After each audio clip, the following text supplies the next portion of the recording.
Before we get into the story, comment below where in the world you're watching from today. I'd love to know. And if you enjoy these kinds of stories, don't forget to like and subscribe. All right, let's jump in. The stars above the outer rim looked cold and still, like frozen sparks in the dark. For years, this region had belonged to the Virex Syndicate, a brutal branch of the Galactic Empire. Nobody came here without permission. Nobody who broke the rules ever came back.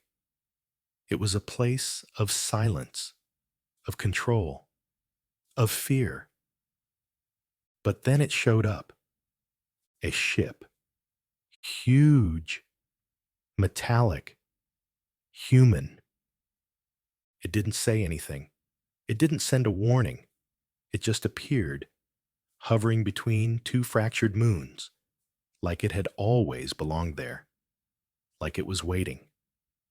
On the command deck of the Empire's border station, alarm screamed.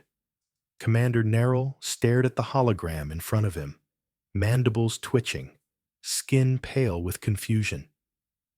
"This can't be real," he whispered. "They were pushed out of this sector decades ago." But it was real. The scans didn't lie. A human warship, model unknown, class unknown, had entered their most guarded space without triggering a single early warning system. And it wasn't running. It was watching. The deck officers scrambled to identify it, but nothing matched. No registration, no flag, just one name etched into its hull in deep, battle-worn letters: Deliverance. Neril's second-in-command turned to him, voice shaking. "Should I send a warning?" "No," Neril said slowly, as the ship turned ever so slightly, its engines humming like a sleeping beast. "That's not a scout. That's not an accident." He took a step forward, eyes locked on the hologram. "That's a message." Commander Neril didn't blink. He couldn't. His eyes were locked, unblinking, on the image of the warship suspended in the projection before him. Around him, the command deck buzzed with frantic activity. Panicked scans, scrambled messages, desperate requests for clarity. None of it helped. The ship was still there, still watching, still silent. He turned slowly to the communication array. "Send a system-wide alert. Lock down all transport lanes. I want every vessel rerouted, all border patrols recalled to defensive stations. This is a level 1 incursion." "But, Commander," his officer stammered, "there's been no attack." "Exactly," Neril snapped. "That's the part you should be afraid of." The officer said nothing else. He understood now. Everyone on the bridge did. Because if the ship had fired, it would have made sense. An invasion, an attack, a show of force. That was something the Empire knew how to deal with. But this was worse. It hadn't come to fight. It had come to be seen. And it was working. Across the outer rim, Dominion fleets stirred. Patrol groups halted mid-course. Civilian vessels fled toward Empire safe space, clogging jump lanes with urgent requests for clearance. The name Deliverance spread through encrypted military channels like wildfire, carried on the backs of 1,000 fearful whispers. For many of them, that name meant nothing. Just a word, a ship, a mistake. But for the few who still remembered, who had survived the last time humanity had ignored borders, that name rang like thunder. And thunder always came before the storm. In a sealed chamber, deep beneath the Virex orbital station, a meeting of high command was already underway. Neril stood at the head of the table, flanked by senior officers and advisors, his voice calm but strained. Let me make this clear, he said, gesturing to the floating holomap above the table. This ship is not here for reconnaissance. It's not here to negotiate. It's a signal, one the Terran Command hasn't used in decades. They're showing us what they still have, and they want us to react. Admiral Tursk, a heavy-set commander with scaled bronze skin and a voice like broken glass, leaned forward. If we fire first, we provoke war. If we do nothing, we look weak, another snapped. It's already too late for that, Neril replied. He zoomed in on the ship's profile. This isn't a battle cruiser. It's a siege platform. These things weren't built for patrols. They were built to flatten continents. And deliverance doesn't travel alone. A cold silence fell over the room. Everyone knew what that meant. The old stories, the ghost fleets, human stealth ships that moved like shadows, squadrons that operated with no transmissions, no traces, no second chances. If deliverance was here, then others might already be, watching, listening, aiming. Tursk's jaw tightened. What if it's bluff? It's not. Then why hasn't it attacked? Neril hesitated. That was the question, wasn't it? It could have fired. It could have destroyed their orbital relay, taken out 3 destroyers, leveled the entire moon base. But it hadn't. Instead, it was just there. I think, Neril said slowly, they're waiting. Giving us time to panic, to make a mistake. That time was almost up. A blinking red light appeared on the holomap. Incoming transmission. No encryption. Open channel. Neril turned to his comms officer. Play it. The voice that came through was male, human and unhurried. A voice with no fear, no demand. Just 5 quiet, terrible words. Return the child, or burn. The room exploded into chaos. Officers yelled over one another, slamming data slates demanding identification. Who? What child? Was this ransom? Revenge? What child could be important enough to bring that thing to the outer rim? Neril said nothing. He didn't have the answers. Not yet. But he knew one thing. Whatever the child was, whoever they were, they mattered more than any ship, any treaty, any border. And the humans were willing to burn entire star systems to get them back. The stakes had just changed. It wasn't about politics anymore. This was personal. A single word appeared on the console next to him. Deliverance. It pulsed faintly, as if alive, waiting for a reply. Neril stepped back from the table. His voice dropped to a whisper, barely audible over the rising panic.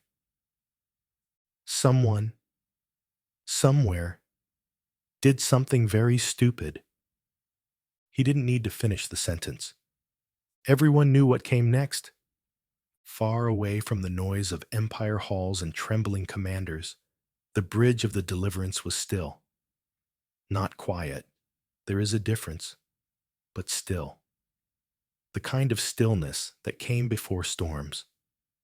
Every surface hummed faintly with energy, like the ship itself was holding its breath. Its crew did not rush or shout. They did not panic. They already knew what they were doing. At the center of the bridge sat Commander Elias Ward. He was not a loud man. Not anymore. Not since the last war. His boots rested lightly against the edge of the console. One hand cradled a ceramic mug chipped at the rim. A faint crack spidered down its side, like a scar no one bothered to fix. The symbol on the cup was faded, nearly erased, An old Terran defense insignia from the pre-treaty years. A reminder, a warning, a wound. The ship's AI pulsed at his ear. Transmission delivered. Dominion response pending. Ward didn't reply. He just took a slow sip, eyes locked on the projection hovering above his console. The Dominion fleet was stirring now. He could see it clearly. 4 destroyers shifting formation. A dreadnought moving into flank position. A 5th ship, unfamiliar and hastily rerouted, coming in from the Virex moonbelt. The Empire was mobilizing.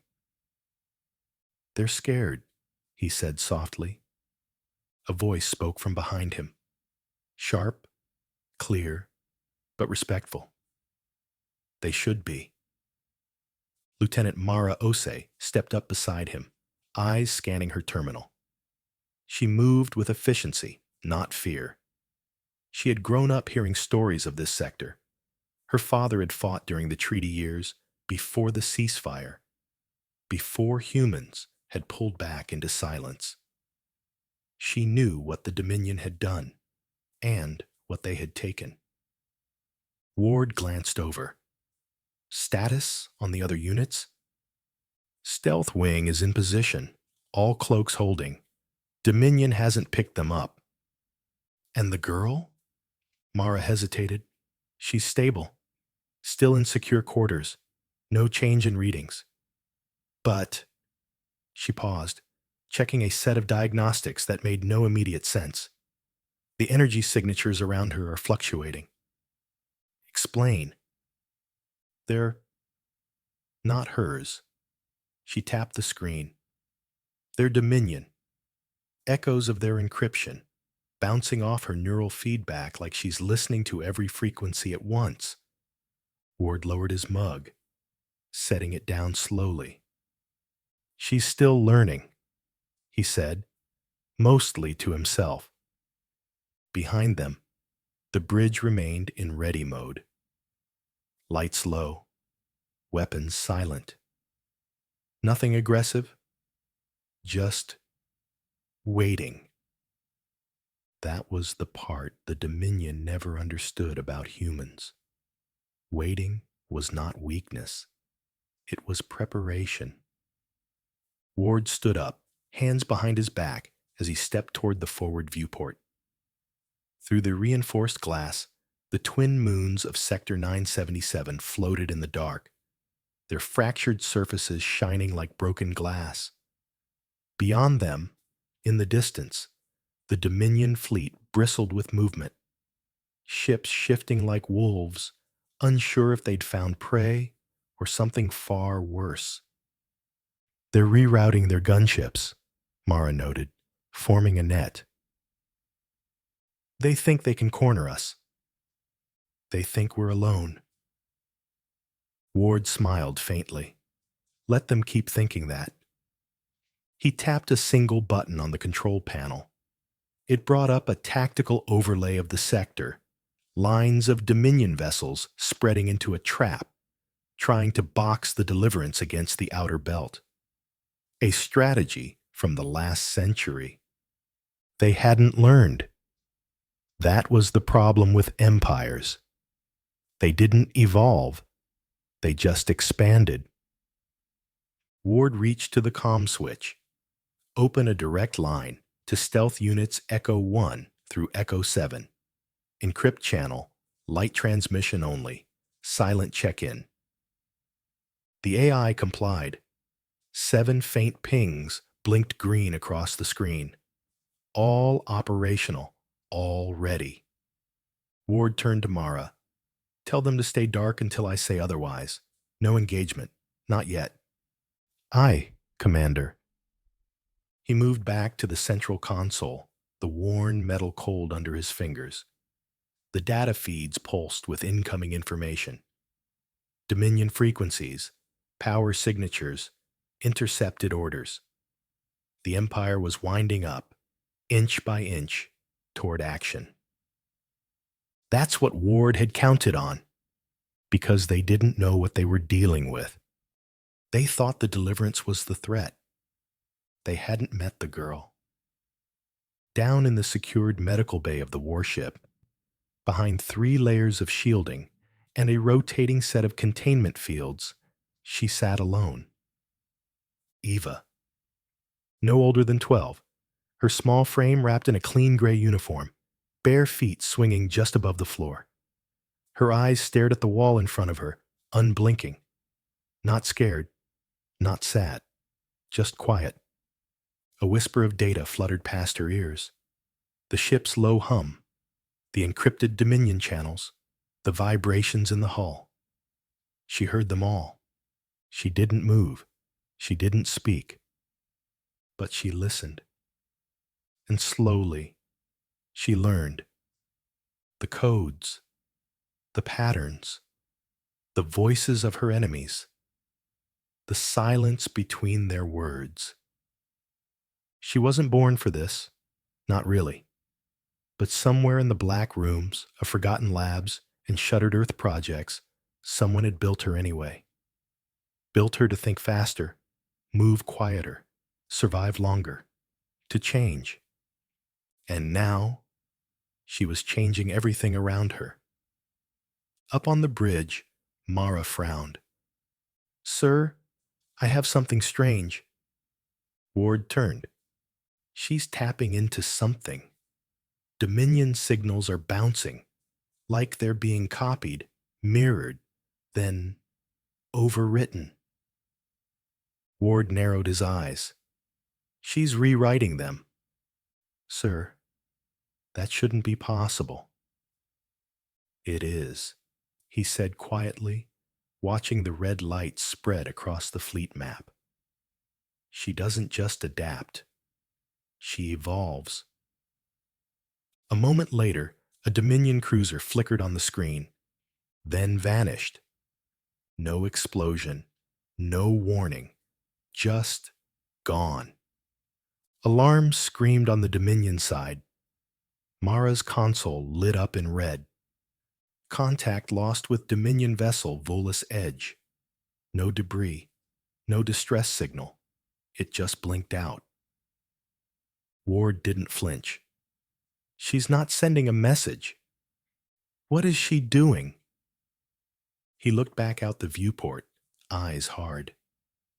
"She's telling a story, one they've tried to forget." And they were only on the first page. Panic was spreading. Across Dominion battle stations, through encrypted frequencies and black site networks, the vanishing of the Volus Edge had become more than a mystery. It had become a virus. No explosion, no trace, no distress call. It had simply disappeared. 1 second, a fully armed warship was locked onto the Deliverance. The next, it was gone, as if erased from reality. On board the Deliverance, the crew barely reacted. No cheers, no commands to press the advantage. The silence was deliberate, cold, controlled. Commander Elias Ward stood at the helm with one hand resting on the edge of the console, staring at the glowing map. Dominion fleet signatures flickered across the holographic screen, some surging forward, others holding position like nervous predators sniffing a trap. He could already feel the hesitation in their movements. Fear, for all its chaos, had a rhythm. He had learned to read it. "They're pulling back 2 flanks," Mara reported quietly. "Cautious, not retreating. Still trying to figure out if we're baiting them." Ward didn't answer right away. His eyes drifted to the thin pulse of light that marked Eva's secured chamber. She had done that. Not the ship's weapons, not the stealth teams, not the electronic warfare specialists buried deep in the hull. Eva. She had listened, learned, and switched off a capital warship like flipping a light. Not by hacking, by understanding. And that was the part the Dominion didn't get yet. They thought they were dealing with a human prototype, a rogue experiment, a failed asset from some old Earth project dug up and turned into a weapon. But Eva wasn't just a weapon. She wasn't a soldier. She was something worse. She was what came after soldiers. "Lieutenant," Ward said, voice low, "tell the stealth teams to hold pattern. Confirm target lock on Dominion flagships, but do not fire. I want the whole outer rim watching us." "Aye, Commander." He turned away from the display and walked toward the briefing alcove off the bridge. The walls were dim, the lighting soft, an intentional design to help calm officers under pressure. Not that it ever worked. Inside, a secure channel was already open. A face stared back at him from the hollow screen. Older, gray eyes, sharp and unblinking, half-shadowed in light. General Arlen Tresk, Earth Command. He didn't waste time. "You were ordered to observe, Ward, not engage." Ward didn't flinch. "We haven't fired a shot." "You sent a message. 5 words that have already reached 4 separate sectors, and now a Dominion ship is missing. What do you think that looks like from our side?" "I think it looks like we stopped waiting." The general's mouth tightened. "The council is furious. Do you have any idea what you've just triggered? The treaty." "The treaty died the day they stole our people," Ward said sharply. "You just didn't bury the body." A long silence. The general exhaled through his nose. "This isn't just about revenge, Commander. It's about control. Do you know how dangerous she is?" Ward didn't answer. He didn't need to. They both knew what Eva represented. Not just the girl, but the idea of her. Earth Command had buried Project Eden for a reason. Not because it failed, but because it succeeded in ways they didn't expect. Tresk leaned forward, eyes narrowing. "She is rewriting code with no interface. She's tuning into encrypted signals just by being near them. If she ever reaches the core systems—" "She won't," Ward said calmly. "You can't guarantee that." "I can guarantee she won't be caged again." "She's a child, Ward." "No." His voice dropped, steady as stone. "She was. Before they took her." The screen flickered slightly. The channel wasn't entirely stable.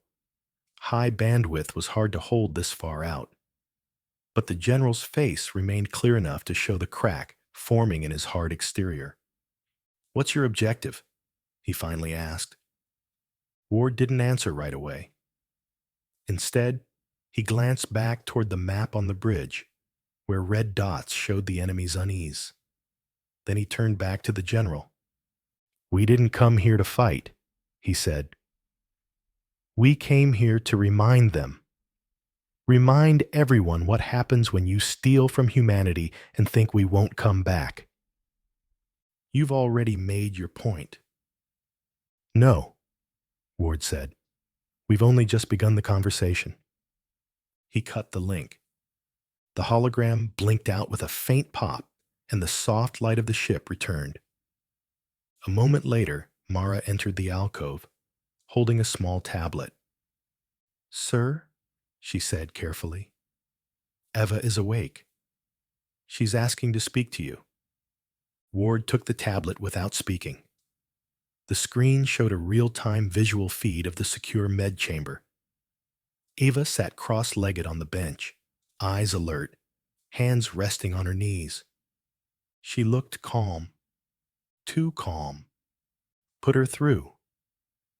The image changed, and Eva looked up at the screen. Her voice was soft but clear. "They're trying to erase the signal." "What signal?" She blinked slowly. The one I left behind. Ward frowned. You sent a signal? I became one, she said. Mara stiffened behind him. Sir? We're getting Dominion interference. They're scrambling frequencies, shifting comm relays, isolating systems.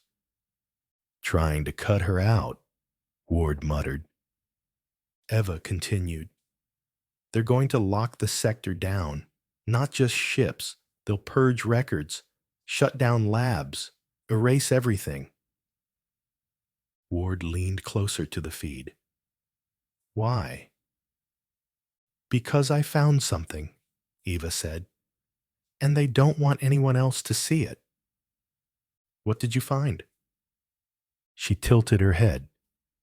Another name. Who? Her voice dropped to a whisper. Yours. The screen flickered, then cut out entirely. Ward stared at the blank tablet in his hand. Behind him, Mara whispered, What does she mean? Ward didn't answer. Not yet. Outside the ship, the Dominion vessels had stopped moving. The trap had sprung, but no one knew who had set it. The silence on the bridge of the Deliverance was thick, like fog that pressed in from every angle. Commander Elias Ward stood at the center, one hand gripping the edge of the console as if he could steady the entire ship through it. Across the room, crew members worked in near silence, fingers moving across touchpads, eyes flicking between screens, waiting for answers their commander wasn't yet ready to give.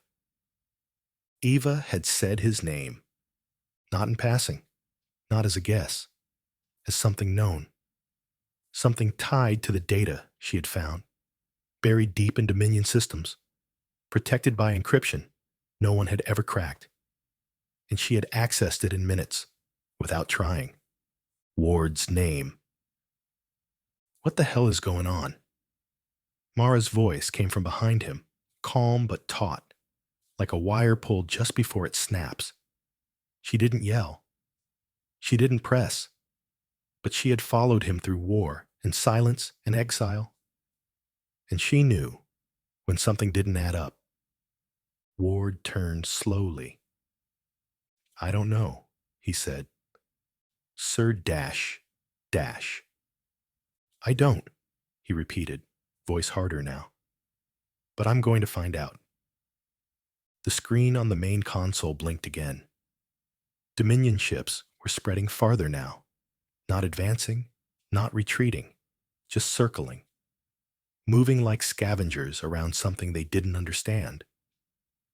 Mara approached, tablet in hand. We pulled some of the trace code Eva left behind. It's not just tactical data. It's personal. Dominion intelligence logs, black site entries. Some of it matches old Earth archives, classified stuff we don't even have access to. Ward raised an eyebrow. How did she find all that? She didn't search for it, Mara said. It came to her. She tapped the screen. The hologram shifted. A set of Dominion files appeared, hundreds of them, tagged in alien script. Most were unreadable, corrupted by the override Eva had used to disable Volus Edge, but a few were clean. One in particular had been translated automatically by the ship's AI. Project REDHAND. Earthborn variant, classified, null-level operative. Status, presumed inactive. Last known name, Elias Ward. Ward stared at the entry. A file he didn't remember. A project he'd never heard of. A classification that didn't officially exist. What is this? Mara asked, her voice low. Sir, was this you? Were you part of this? Ward didn't speak. not because he was hiding something, but because his mind was somewhere else, something old, something buried. He remembered a room, metal walls, a cold table, words spoken in low voices, questions that had no answers. What if we could build resilience into the mind? A voice had asked. What if memory could be shaped, erased, restored? Ward had dismissed it back then. Just background noise during one of the many Black Ops missions he'd run during the war. But now, it was coming back. Not all of it, just fragments. He looked at the file again. Null level operative. His hands clenched slowly. Sir? Mara pressed. If the Dominion has records of this, of you, then we have a leak. Or a mole. Or a History Earth command buried so deep they forgot it existed. Ward shook his head. Not forgot. Covered. He turned back to the main view, where the Dominion fleet loomed in distant shadows. Their formation wasn't just a defense pattern anymore. It was a stall, a delay tactic. They were hiding something too. And now, with Eva on board, they were desperate to keep it hidden. Commander, the ship's AI chimed in, tone neutral but urgent. Long-range scan has detected a signal spike from Dominion Channel Theta 1. Source, Black Archive Relay Beacon near the dead verge. Mara's eyes widened. That's a classified Dominion broadcast line, used for internal communication between High Command and experimental branches. Get me a trace. Already done, the AI responded. Signal contains an encoded directive. Translation. Project origin compromised. Initiate total containment. Burn the verge. Burn the verge? Mara repeated. That's an entire planetary cluster. Ward's voice went low. They're going to wipe it. Cover their tracks. Whatever Eva found, it started there. He moved fast now, crossing the bridge with purpose. Mara, patch us into the stealth wing. Full override. Tell them to divert course. Intercept that archive relay. I want the data pulled before it's scrubbed. No mistakes. Yes, sir. And activate the girl. Mara paused. You mean? I mean bring her up here. This isn't about hiding anymore. If they're willing to erase entire systems, we need to know why. And she's the only one who saw the file before they shut it down. Mara nodded, turning to the internal comm system. As Ward faced the viewport again, the stars outside looked different. Colder. Closer. He wasn't sure if it was fear or clarity, but for the first time since the Deliverance had entered the sector, he felt it pressing on him. The weight of something far older than their war with the Dominion. Something that had started long before Eva was taken, maybe even before she was born. And he was at the center of it. When Eva stepped onto the bridge a few minutes later, she didn't speak. She didn't have to. Her eyes were steady, her movements quiet. And the moment she entered, the ship's internal systems responded. Screens shifted, lights adjusted. Even the temperature seemed to change, imperceptibly, but enough for the crew to notice. Enough for Ward to realize that the girl didn't need permission to belong here. She was the ship now, as much as any system. Eva walked up beside him, barefoot on the cold steel, and looked at the stars.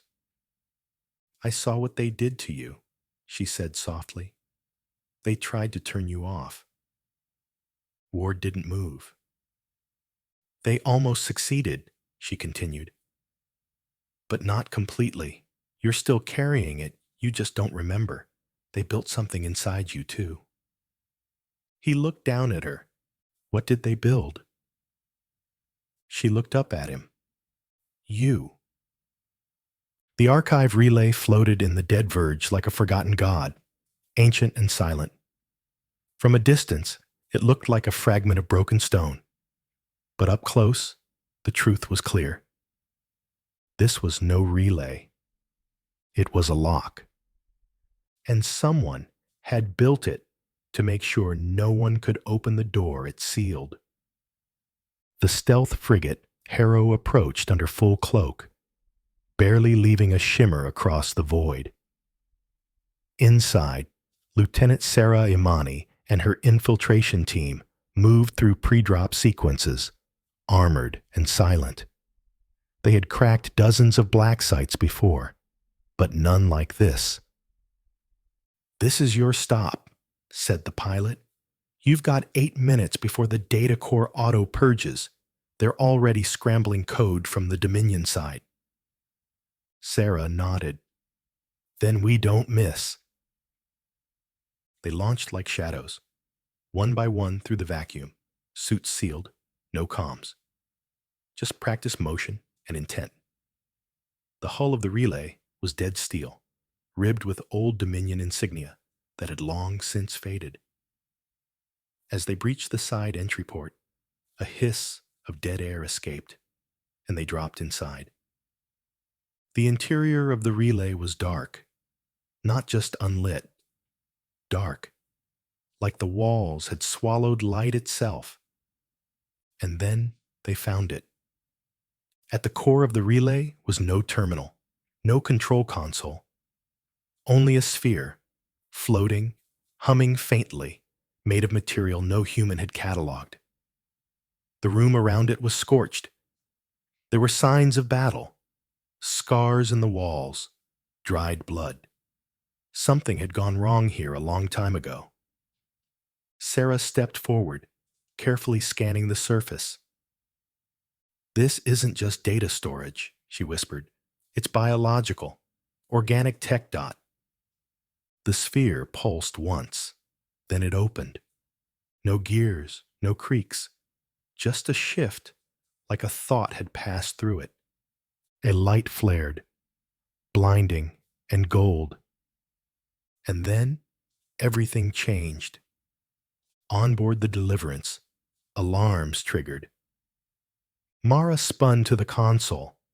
"They've tripped the core." Ward stepped forward. "Trip as in explode?" "No," she breathed. "Trip as in unlock." Eva's eyes were already closed. She stood perfectly still in the center of the bridge, her hands at her sides, her body almost vibrating. Data was streaming through her, into her. Lines of code no human eye could follow. Memories written in Dominion dialects layered with Earth encryption. Words in no known tongue. "She's interfacing," Mara said. "With what?" Ward didn't answer. Because he was remembering. Not just fragments. Not whispers. All of it. The laboratory. The other children. The rooms where they taught them to forget and then remember again. Where they told him he was not a soldier. He was a node. A carrier for something that couldn't be stored in machines. A code, living and breathing, hidden inside memory, waiting to activate. He stumbled backward, clutching the rail. Eva opened her eyes. "Project Origin," she said quietly, "was never about me." Ward's throat tightened. "Then what?" "It was about us." The bridge flickered. All across the Deliverance, systems went white, then gold. The Dominion fleet outside stopped moving. Engines froze. Comms cut out. Then one by one, their lights began to change. From red to gold. From command to silence. And then new orders, human-made orders. Inside the archive, Sarah's team stood frozen as holograms burst to life, ancient, glowing. Images of Ward, of others, test subjects, not weapons, seeds, each encoded with a different part of something greater. Something Eva had just awakened. Back on the Deliverance, she turned to the crew, her voice steady. They didn't just want to evolve humanity. They wanted to make sure we'd never lose again, even if we forgot. She pointed to Ward. He was the last key. They buried his part of the code so deep, it rewrote his identity. And when the Dominion took me, they didn't realize they were completing the system. I listened. I learned. I unlocked him. Ward stared at her, haunted. What system? Eva turned toward the viewport, where the Dominion ships began to shift. Their weapons shut down. Their tracking systems now obeyed different protocols. And all of them, every last vessel, slowly began to turn, not toward the Deliverance, but with it. She looked back. You called it evolution. She paused. I call it awakening. The Dominion broadcasted no further resistance. Across Sector 9-77, across the rim, a quiet understanding began to spread. Ships docked. Channels opened. Borders dissolved without a single treaty being signed. Not from fear. From recognition. Something new had arrived. No longer just warships. Not commanders. Not super weapons. But a different kind of human. The kind who didn't need to conquer. The kind who just needed to remember. And now they had. Eva stood beside Ward at the front of the ship, the galaxy stretching out in front of them like a story waiting to be told. What now? He asked. She smiled softly. Now, she said, we build something better. The Deliverance turned toward the stars, and behind it, 100 Dominion vessels followed, no longer enemies, just echoes of what came next.